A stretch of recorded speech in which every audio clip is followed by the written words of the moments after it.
تو ہم پر بہت ساری پابندیاں ہیں. تو ان پابندیوں جب ہم پابندیوں کو دیکھتے ہیں تو ہم دیکھتے ہیں بڑی ہماری پوزیشن بڑی کمزور ہے. لیکن جب حکومت دیکھتی ہے کہ کوئی ایک چیز بھی روز اگر آ جائے تو حکومت سمجھتی ہے نہیں جی میڈیا بڑا آزاد ہے, اگر دنیا میں اتنا آزاد نہیں ہے. لیکن آپ یورپ میں بیٹھی ہیں, آپ برطانیہ میں بیٹھی ہیں, یا میڈیا جتنا آزاد ہے اتنا تو ہم تصور بھی نہیں کر سکتے. اچھا چلیں یہ بات تو ہم ایک ڈیفرنٹ پرسپیکٹو سے کی. اگر آپ ماشاءاللہ ایک ایسے جرنلسٹ ہیں جن کو میں نے اکثر جب بھی دیکھا ہے, میں نے دیکھا ہے کہ آپ کا جو تجزیہ ہوتا ہے, جو آپ کی بات ہوتی ہے وہ بہت امپارشل ہوتی ہے, بڑی بیلنسڈ گفتگو آپ کرتے ہیں. لیکن اس وقت جو ہمارے کچھ صحافیوں کا بھی رول ہے, جو بڑے نامور صحافی ہیں, ان جرنلسٹ کے رول سے جو ان کا ہونا چاہیے اس سے متفق ہیں کہ جو اپنا وہ رول پلے کر رہے ہیں وہ اس سے پورا انصاف کر رہے ہیں؟ دیکھیں سمینا, بات یہ ہوتی ہے کہ ایک گیون کنڈیشن کے اندر رول ہوتا ہے. بعض اوقات ایسے حالات ہوتے ہیں کہ ہر کوئی بڑا بہادر ہو جاتا ہے, اور بعض اوقات جب جبر کا دور ہوتا ہے, جب پابندیوں کا دور ہوتا ہے تو ہر کوئی بزدل ہو جاتا ہے.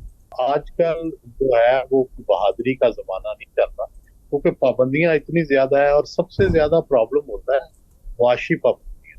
جب آپ کو تنخواہ ہی نہ مل رہی ہو, لوگوں کو تنخواہ ہی نہیں مل رہی, جب لوگوں کی چھانٹیاں ہو رہی ہیں, جب میڈیا سکڑ رہا ہے, تو ایسے میں آزادیوں سے زیادہ اپنے روزگار کی فکر پڑ جاتی ہے. تو سب روزگار کی فکر میں پڑے ہوئے ہیں, غم روزگار میں. نہیں, میرا اشارہ ذرا دوسری طرف تھا کہ جب میں ان صحافیوں کے پروگرام دیکھتی ہوں, آج کل تو اتنے یوٹیوب چینل بن گئے, بلکہ سیاستدانوں نے بھی اپنے یوٹیوب چینل بنا لی ہیں. سم ٹائمز لگتا ہے کہ وہ جو لائن بول رہے ہیں, یہ جو بات کر رہے ہیں, وہ کسی ایک خاص سمت میں جا رہی ہے, خاص ڈائریکشن ہے. میری مراد یہ تھی کہ ایسے لوگ بھی کچھ رول پلے کر رہے ہیں, تو یہ بھی تو ایک ظلم ہے صحافت کے ساتھ. دیکھیں سمینا, برطانیہ جو کہ ایک مرکز ہے جہاں سے صحافت چلی, فلیٹ اسٹریٹ سے, لندن سے, وہاں بھی آپ دیکھیں کہ ٹائم جو ہے وہ کنزرویٹو کا ترجمان ہے, گارجین لبرل کا ترجمان ہے, اسی طرح لیبر کے ترجمان بھی موجود ہیں. تو یہ کہنا کہ لوگوں کا مخصوص ایجنڈا ہے, ہر شخص کا ایک ایجنڈا ہوتا ہے, ہر شخص کا ایک پوائنٹ آف ویو ہوتا ہے. لیکن سوسائٹی اس سارے ایجنڈوں کے سن کے پھر اپنا راستہ نکالتی ہے. یہ نہیں ہے کہ کوئی ایک ہی طرح کی ڈوز جو ہے وہ لوگوں کو دینی چاہیے. ہر طرح کے لوگوں کے خیالات ہیں, اور وہ میڈیا کے اوپر آتے ہیں, لوگ ان کو اپنی پسند کے مطابق پک کر لیتے ہیں, اور جو بیانیہ سب سے پاپولر ہوتا ہے لوگ اس کے مطابق چل پڑتے ہیں. رائٹ.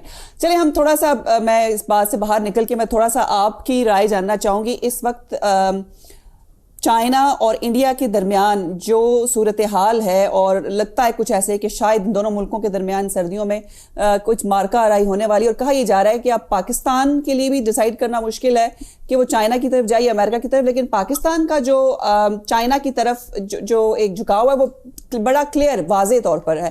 اس بارے میں تھوڑی سی آپ کی رائے جاننا چاہوں گی کہ اس سچویشن کیا ہے, اگر آپ ہمارے لوگوں کو اپڈیٹ کریں اس حوالے سے. میرا خیال ہے سمینا صاحبہ کہ ہمیں بیلنس رکھنا چاہیے چائنا اور امریکہ کے ساتھ. ہمیں کسی بھی ایک سائڈ پہ اتنا نہیں چلے جانا چاہیے کہ ہم چائنا اور امریکہ کی وار کا حصہ بنے. ہم پہلے افغانستان میں پچھلے 40 سال سے پھنسے ہوئے ہیں, اور اسی طرح ہم جو ہے مختلف جنگوں میں پھنسے رہے ہیں, اس سے نکلنا چاہیے. ہمیں امریکہ کے جدید علم کی ضرورت ہے, اور ہمیں چائنا کی جدید ترقی کی اور انڈسٹریل ترقی کی ضرورت ہے. ہمیں ان دونوں سے فائدہ لینا چاہیے, اور انڈیا کا اور جو بھارت کا تنازع اس سے فائدہ اٹھانا چاہیے. لیکن ایسے حالات نہیں اختیار کرنے چاہیے کہ امریکہ سے ہمارے راستے بند ہو جائیں. آخر انڈیا نے جب اس سے روس کی بڑی دوستی تھی تو امریکہ سے ہمیشہ رابطے باہر رکھے, ہمیشہ امداد لی. ہمیں بھی یہی راستہ اختیار کرنا چاہیے. جو کشمیری ہیں وہ بھی تھوڑا سا اس حوالے سے اس انتظار میں کہ کچھ خبر ان کے لیے بھی آئے.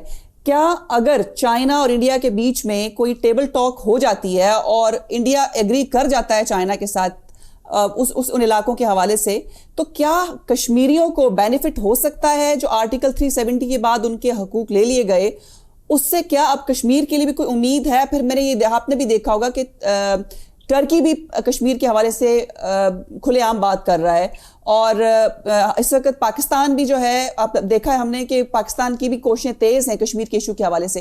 کیا چائنا اور انڈیا کے کانفلکٹ سے کشمیریوں کو فائدہ ہو سکتا ہے؟ چائنا اور انڈیا کے کانفلکٹ سے کشمیری یہ سوچ سکتے ہیں کہ ہمارا فائدہ ہے کہ بھارتی دباؤ کم ہوگا، لیکن میرے یہ رائے ہے کہ جنگوں سے قوم آزاد ہونا اب مشکل ہے، اور محض آرائی سے نیگوسیشن سے ہو، مذاکرات سے ہو تو وہ زیادہ بہتر ہے، کیونکہ جنگوں میں پھر بڑا نقصان ہوتا ہے، جنگوں میں جانیں جاتی ہیں، اور ظاہر ہے جب کشمیر پہ لڑائی ہوگی تو کشمیر کا بھی نقصان ہوگا. میرا نہیں خیال کہ چائنا اس حد تک جائے گا کہ کشمیر پر حملہ کر دے. ابھی تو متنازع علاقوں کی تک لڑائی جاری ہے، اور وہ متنازع علاقے چین اور بھارت کے درمیان متنازع ہیں.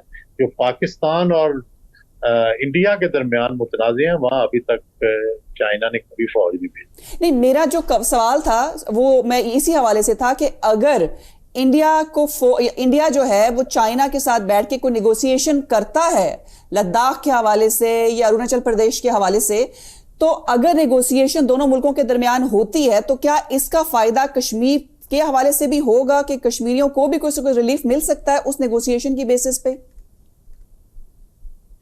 اپنے آپ کو خوش کرنے کے لیے یہ سوچ لیں کہ ہاں فائدہ ہو سکتا ہے، لیکن کبھی دنیا میں کسی دوسرے ملک نے کسی تیسرے ملک کے لیے لڑائی لڑی ہے؟ ہر کوئی اپنی اپنی لڑائی لڑتا ہے. چائنا اپنی لڑائی لڑے گا. چائنا کو تو بہت سیلفش کنٹری دنیا میں مانا جاتا ہے، وہ تو اپنے مفادات کے علاوہ ایک انچ بھی آگے نہیں جاتا. اوکے، چلیں آپ نے میرے سوال کا جواب دے دیا. عرب کنٹریز نے اسرائیل کو ایکسیپٹ کیا، اور اسرائیل کو ایکسیپٹ کرنے کے بعد لگتا کچھ ایسا ہے کہ مسلم دنیا ایک مرتبہ پھر ڈیوائیڈ ہو جائے گی. لیکن کیا آپ، کیونکہ آپ کا میں دیکھ رہی ہوں آپ کی جو سوچ ہے اور جو آپ کا انالیسس ذرا ڈفرینٹ ہے باقی انالسٹ سے، آپ اس بات کو کس طریقے سے دیکھتے ہیں؟ کیا واقعی مسلم دنیا ڈیوائیڈ ہو جائے گی یا یکے بعد دیگرے سارے مسلم کنٹریز اسرائیل کو ایکسیپٹ کر لیں گے؟ میرا خیال ہے کہ یہ اتنی آسان نہیں ہے، کیونکہ 50 60 70 سال کی ایک دشمنی ہے اسرائیل کے ساتھ، اور ظاہر ہے اسرائیل پیچھے ہٹنے کو بھی تیار نہیں ہے. یا تو مسلمانوں کا وہ 2 اسٹیٹ فارمولا مان لیں، فلسطین کو بھی خود مختار ریاست کے طور پہ مان لیا جائے، تو پھر تو ہو سکتا ہے کوئی شاید راستہ نکل آئے.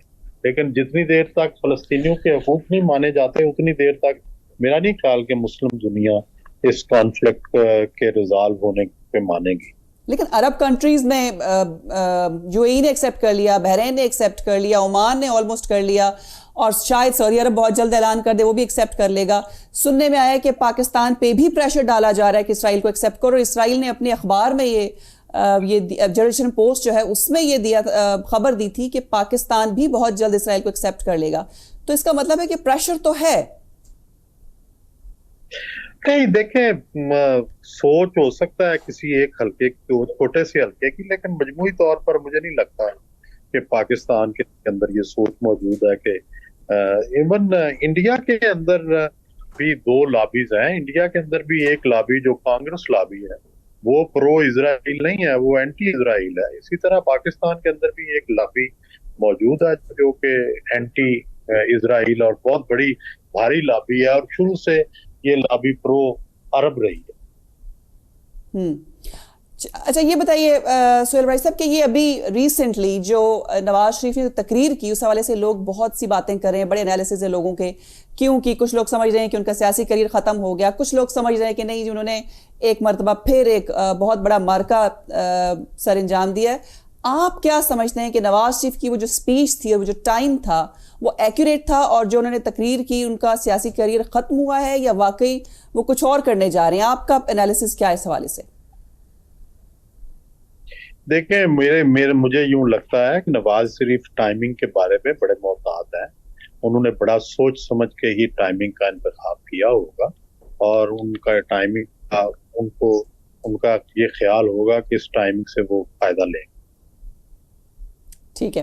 اچھا ایک آخری میرا سوال اور اس کے بعد آپ کو ہم آپ کا شکریہ بھی ادا کریں گے. وہ آخری سوال یہ کہ ایک کتاب کا انتظار ہے ہمیں آپ کا جو بہت جلد آنے والی ہے، کب تک آئے گی وہ کتاب آپ کی مارکیٹ میں؟